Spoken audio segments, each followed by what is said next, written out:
Hello, everyone, and welcome to English Pod. My name is Marco. My name is Catherine, and today we have an advanced level lesson for you guys all about food. What kind of food are we talking about today, Marco? Today we're talking about cheese. So there's so many different types of cheese, so many varieties.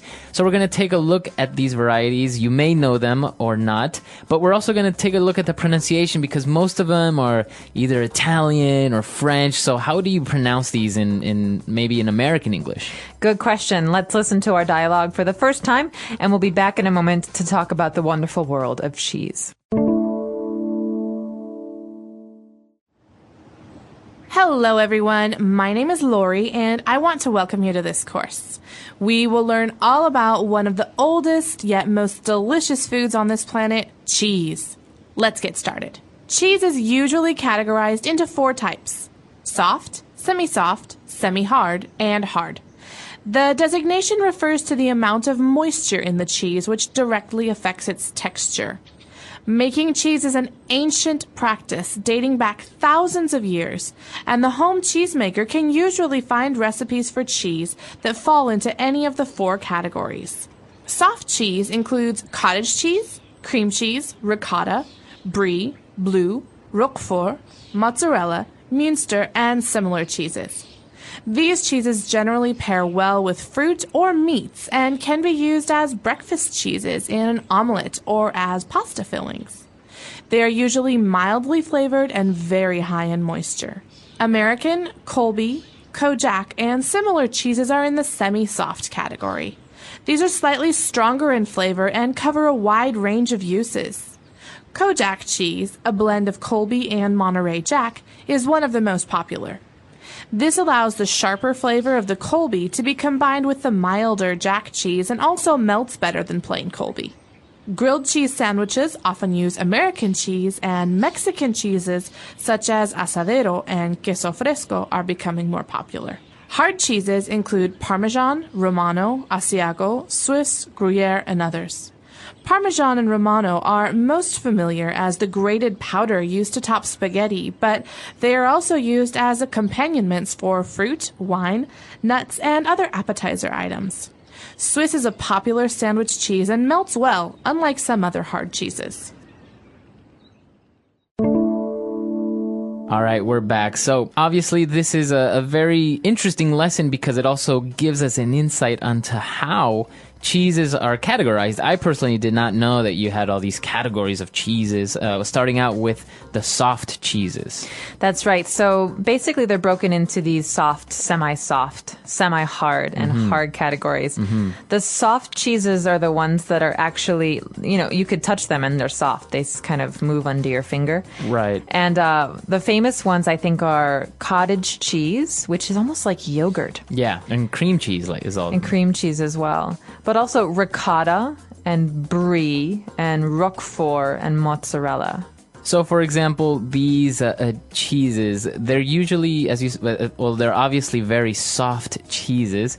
Do you say cheeses or cheese or cheese-eye? Yeah, we just say cheese normally, or different kinds of cheese. So in that case, you make the plural kinds of cheese. Okay. Types of cheese. So these kinds of cheese, they are recommended, or they say that they pair well with fruits or meats. So when we talk about pairing a cheese with fruits or pairing a cheese with wine, what are we saying there? In that case, we're saying that it's best to eat with certain kinds of food. So you can say, I would recommend pairing this red wine with lamb. But in the case of cheese, you could say, I would recommend pairing this delicious brie cheese with fruit. Okay, so you actually have brie with fruit. That's usually. right. It depends on the kind of cheese. A lot of times you see mozzarella on pizzas, and so it's not paired. It's actually a part of the dish. It's an ingredient, right? But if you're going to eat a piece of cheese alone, you can have it maybe with some fruit. So I guess that's the main difference between pairing and having it as an ingredient. Is pairing, you're combining it, but it's not really part of the dish. No, and as an ingredient, it has to be in the dish to make it work. And so you have a lot of these delicious soft cheeses that you eat at breakfast or sometimes dessert. Ricotta, cream cheese.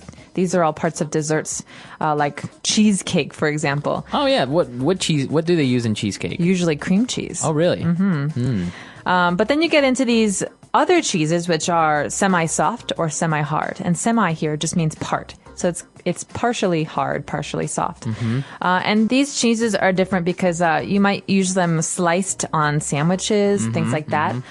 In this category, you have American and Colby, and Monterey Jack is also very, very popular. So these actually do have a more American sound to it. Obviously, American cheese or Monterey Jack. That sounds a little bit different than all the Italian or French sounding cheeses that we had in the soft ones. That's right. And you'd even have something like cheddar in this category. There's another... Cheddar cheese. Yeah, there's another good cheese. As you said, these are very typically put in sandwiches.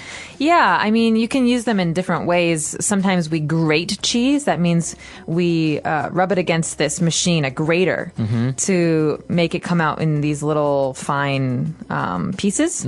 For example, on top of pasta or on top of nachos.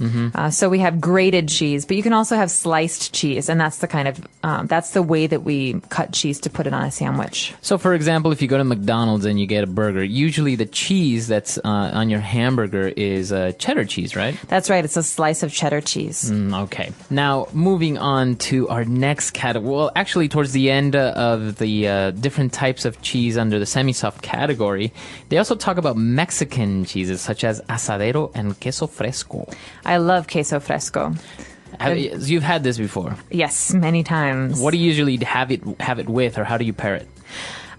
Usually it's an ingredient on tacos because it's a little bit crumbly. That means that it's like balls as opposed to being one chunk, one big piece. And so we usually have it like that. Or I've also had it as just a piece of cheese paired with a fried plantain or sour cream. Yeah. It's actually very good. The thing with queso fresco is all of the cheese, they also depend on how mature they are, how long they've taken to make them.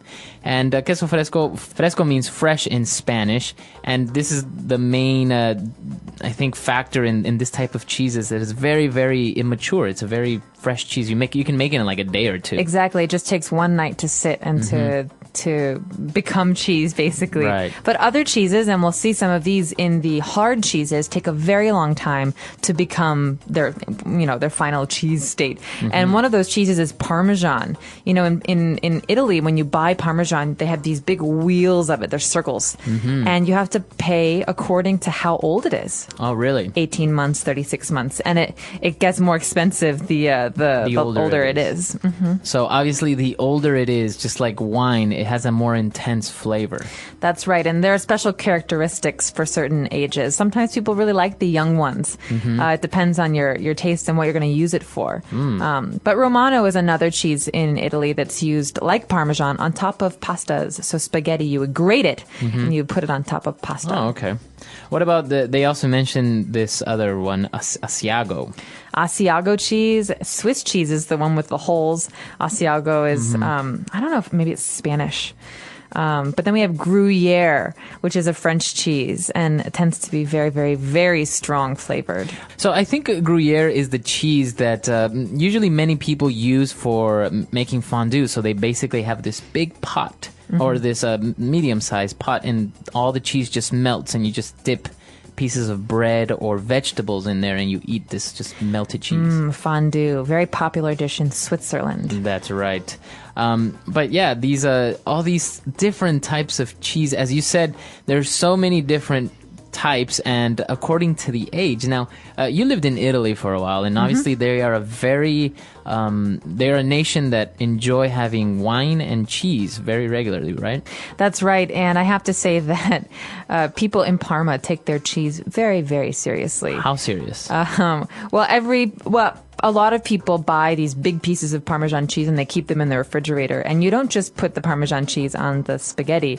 You also break pieces of it and you eat it alone with some, a glass of wine. Or some people like to put a little drop of balsamic vinegar on top of the cheese to give it some flavor. Oh, really? So there are many different ways to eat it. I'm sure it's different all over the country, but mozzarella, Parmesan cheese, Romano, these are all cheeses that are very, very important in Italian culture. It's very interesting because, well, obviously we have listeners from all over the world, but some countries have a good culture for wine, cheese, and cured meats. Like, for example, in South America, if you visit Argentina or Chile, they are a nation that actually have a lot of variety of cheese, wines, and cured meats.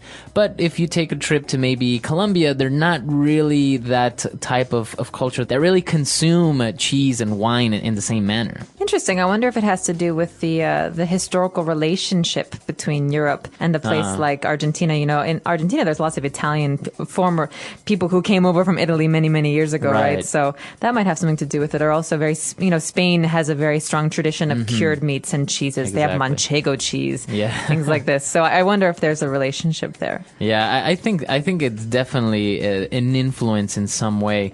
But the thing with cheese, I think it's in many places it's very expensive. It can be comparatively to if you can have a regular mozzarella cheese, but sometimes these other types they can be very expensive. Yeah, it's like good wine. If you really want to pay for good cheese, it's going to cost you a lot of money. Now, what about this the famous blue cheese? We didn't mention it, but this is a very famous French cheese that basically has mold on it. Well, yeah, all cheese, you're growing cultures, you're growing these things that are alive, but blue cheese, you can actually see it, and it's moldy. It's white, and there's some blue or green mold. Exactly. And some people love it, and some people hate it. I think it's it depends on your tastes, but it does have a very strong flavor. Well, do you personally like it or dislike I it? do not like blue cheese, but I love other kinds of cheeses like camembert, which is a French cheese with a very strong flavor, very stinky cheese.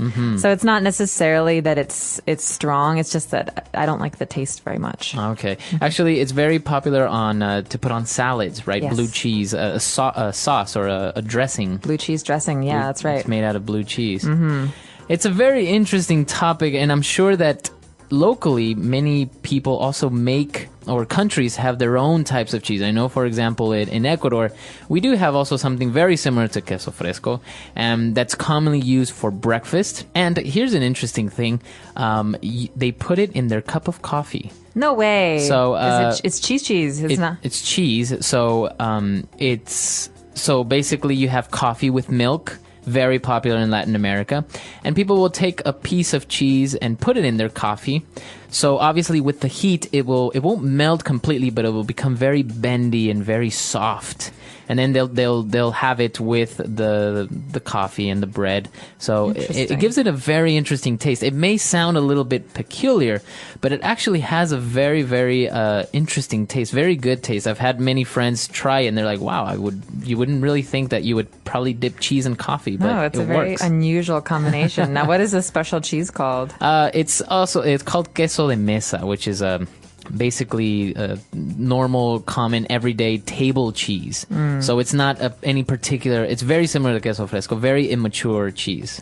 So I'm very curious to know if in your country you also have a strong cheese culture, and if in your country you guys do have a lot of cheese, what kind of cheese is it? I know that every country has its own variety of cheeses, and some places like China aren't really into cheese. So you can let us know if your country doesn't really have that many cheese options. So we're very curious to hear about you and your taste in cheese. Let us know. Our website is englishpod.com. We hope to see you there. All right, guys. See you later. Bye. Bye.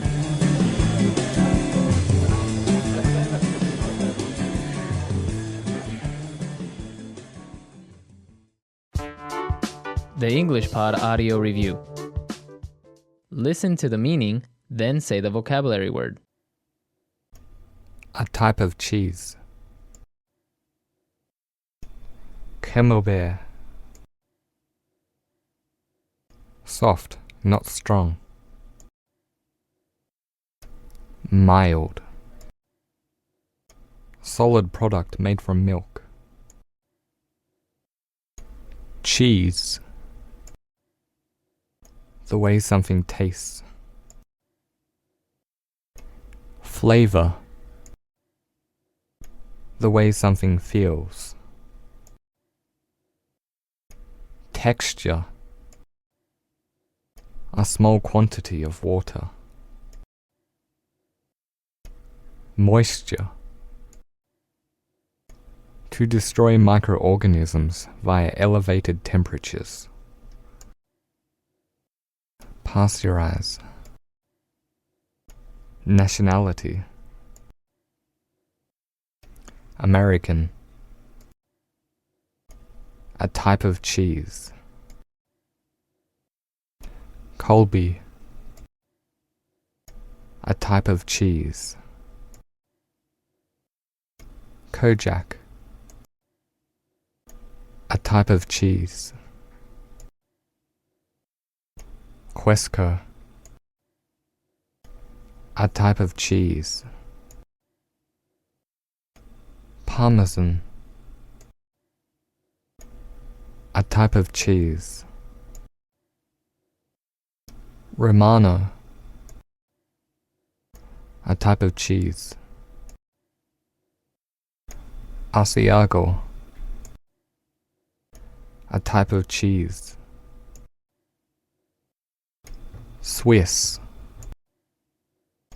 A type of cheese.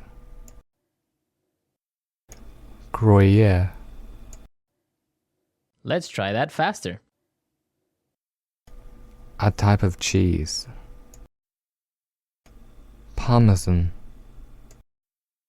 The way something tastes.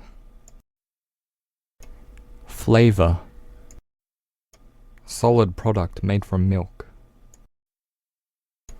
Cheese. A type of cheese. Camembert. Soft, not strong. Mild. The way something feels. Texture. A type of cheese. Romano.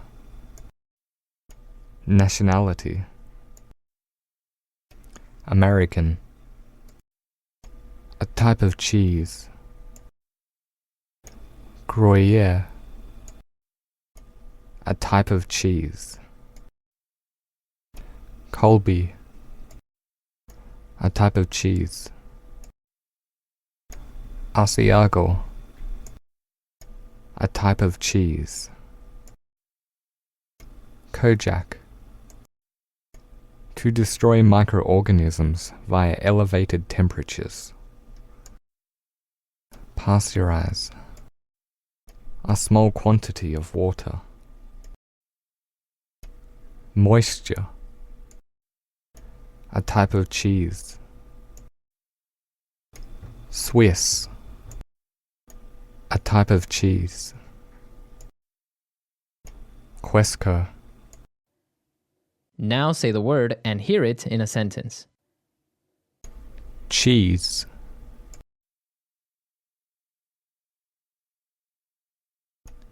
I love to have some cheese with a fine wine.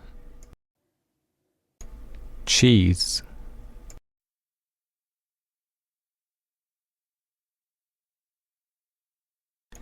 Where do you buy your cheese? From the local market, of course. I only want the best.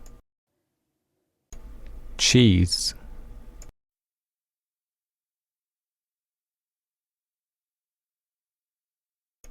I found out the hard way that mice don't actually like cheese when my pet mouse died. Mild.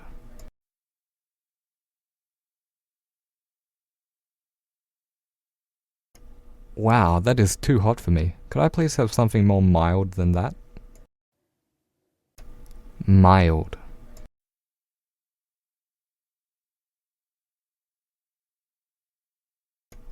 What is your palate most receptive to? I enjoy mild food.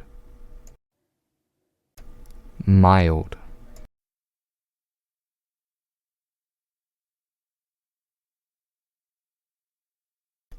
The wine did not overshadow my dinner in the sense that it was mild enough to pair well with the pasta. Flavor.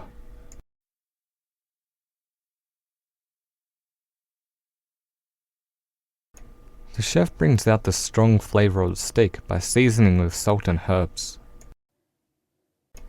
Flavor.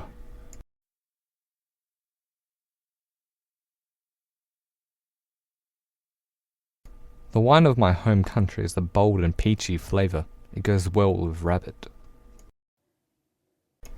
Flavour.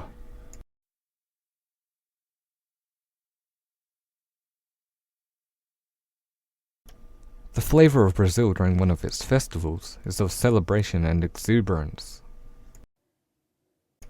Texture.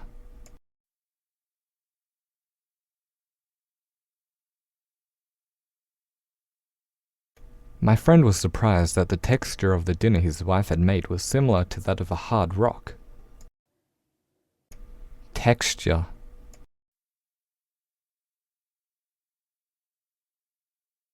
The texture of the wine I had just bought was dry and heavy. Texture.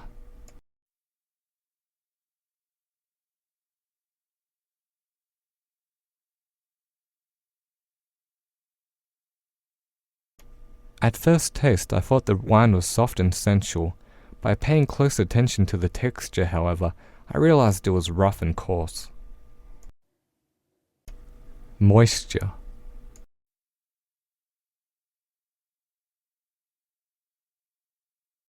I lock my cigars in an airtight case to prevent moisture. Moisture.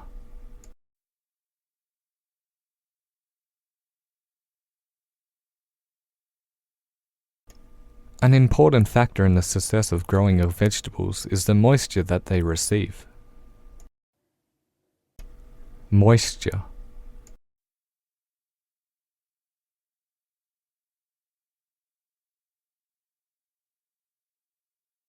My friend has to renovate his whole bathroom. There was too much moisture that it caused mold to grow on the walls.